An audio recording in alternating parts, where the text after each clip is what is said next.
This is a year of firsts for this building because it just opened last fall, and the Special Olympics brought their state basketball tournament here just a few weeks ago for the first time.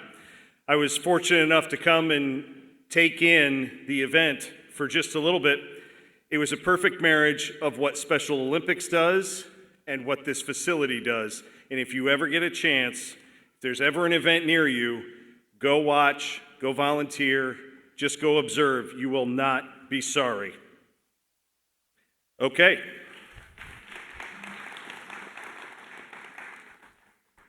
We continue with our inductees and the next to be included into the Virginia Sports Hall of Fame.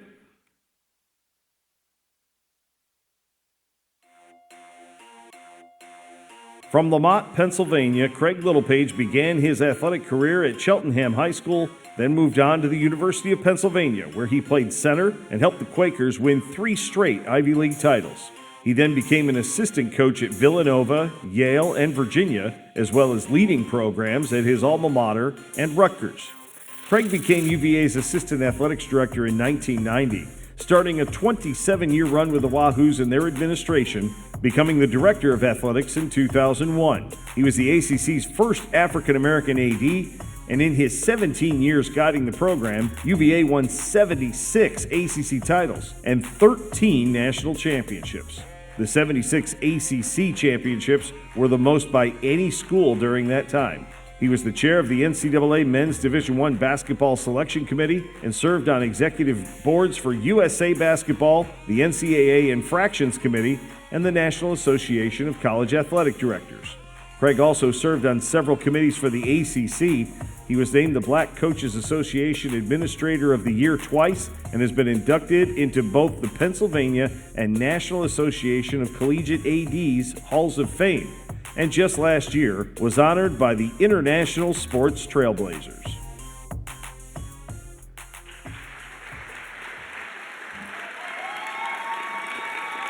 Ladies and gentlemen, please welcome to the stage and the Virginia Sports Hall of Fame, Mr. Craig Littlepage.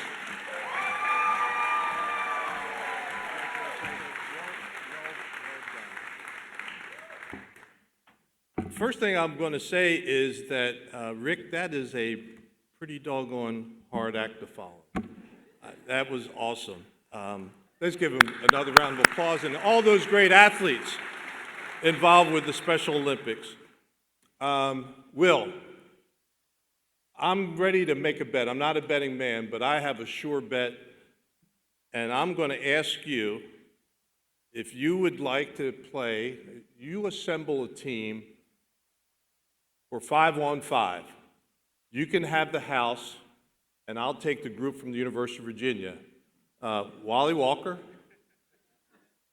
Barry Parkhill, our current faculty athletics rep, Carrie Heilman, was a player at Holy Cross. I'll stick myself in there. I can screen, I can, block out and pass and so forth and so on. Carla Williams will be on our team. We'll have also Debbie Ryan that'll coach us.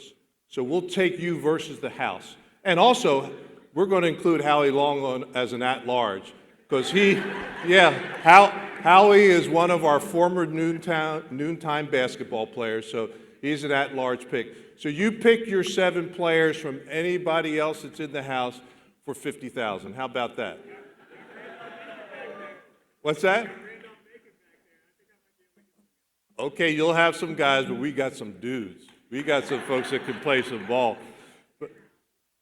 Well, Ralph is not here, but we're not going to try to stack the deck against you. But anyway, I just thought that I would make that little friendly bet. I'm beyond thrilled and humbled, and certainly having attended 20-some odd number of these events, to be included in the company of so many, not just great athletes, but great people in the state of Virginia is just a thrill. To my colleagues in the class of 2024, congratulations. I've got such great admiration for what each of you have achieved in your careers and the recognition that you have brought to sports here in the Commonwealth of Virginia. There are far too many UVA folks here, far too many Wahoos here for me to acknowledge, but let me ask you to join in for all the folks that came up from Charlottesville to be a part of this tonight. Thank you all very much. And special recognition to Carla Williams, who succeeded me and is doing a fantastic job. And she and the athletics department are sponsors here as well. Carla, we appreciate that and everything that you're doing to keep things going at the University of Virginia. Big reason that we had success at the University of Virginia during my time as director of athletics is because we had just an awesome staff, both administrative staff and coaching staff. We had a great administrative team, talented student athletes, generous donors, and they're important, as you well know. And we just were so fortunate to be at the university at the time that we were. And I am so happy that many of those people are here in attendance tonight to support me. John Castine, the president of the University of Virginia, who hired me, Leonard Sandridge, who was the executive vice president, chief operating officer.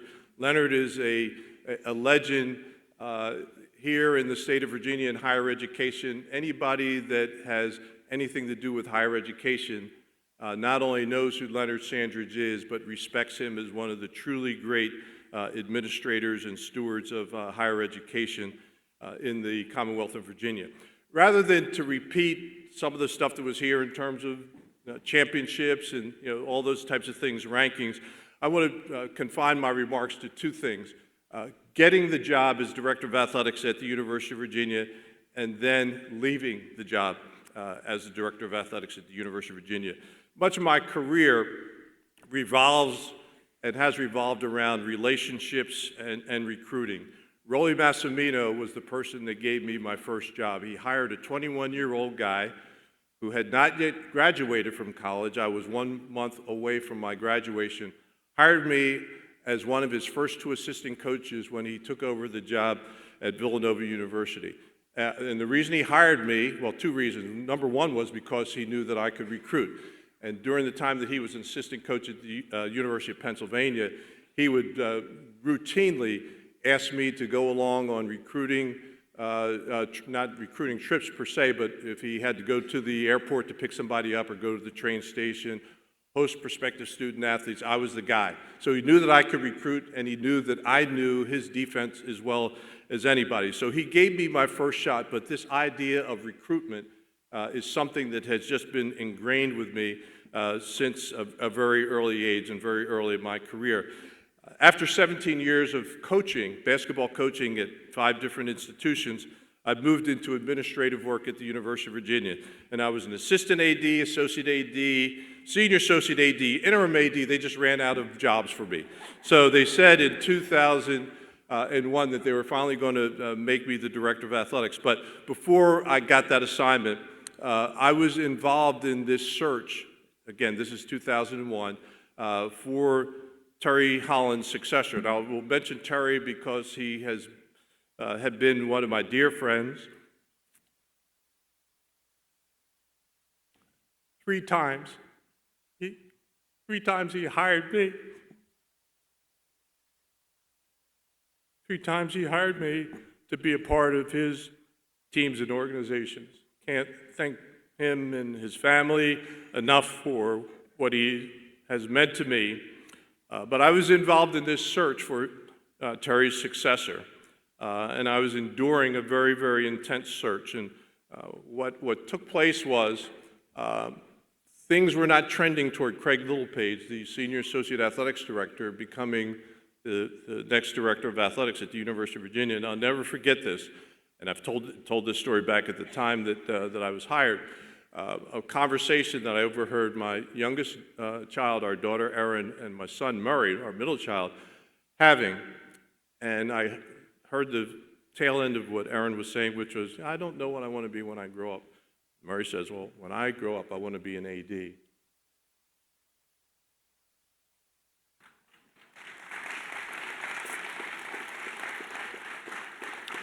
Well, knowing that the search wasn't going well, I was just overcome with emotion.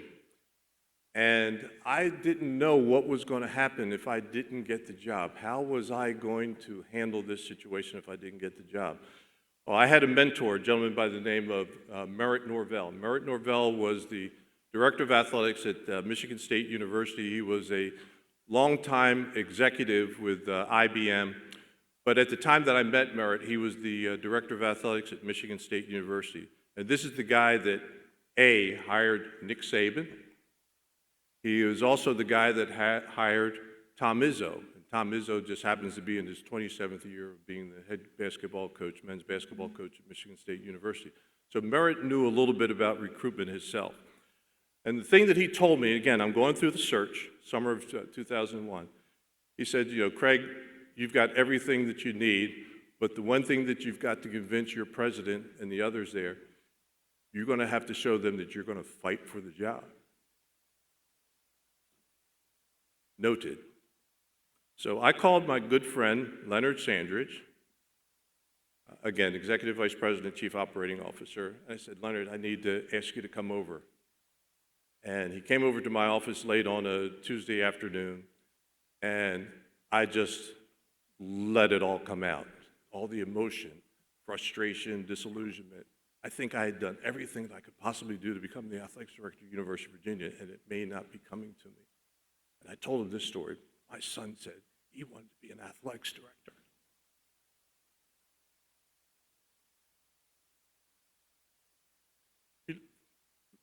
Leonard and I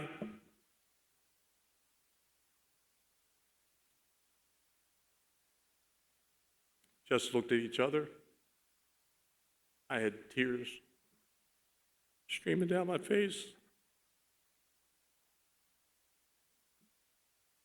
Leonard said, Paige, I'll get back to you. Very understated.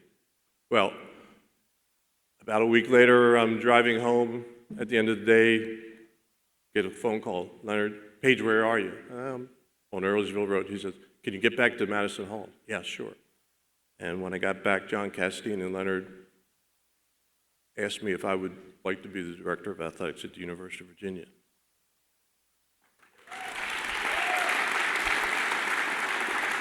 So on August 21, 2001, I was formally presented as the athletics director at the University of Virginia.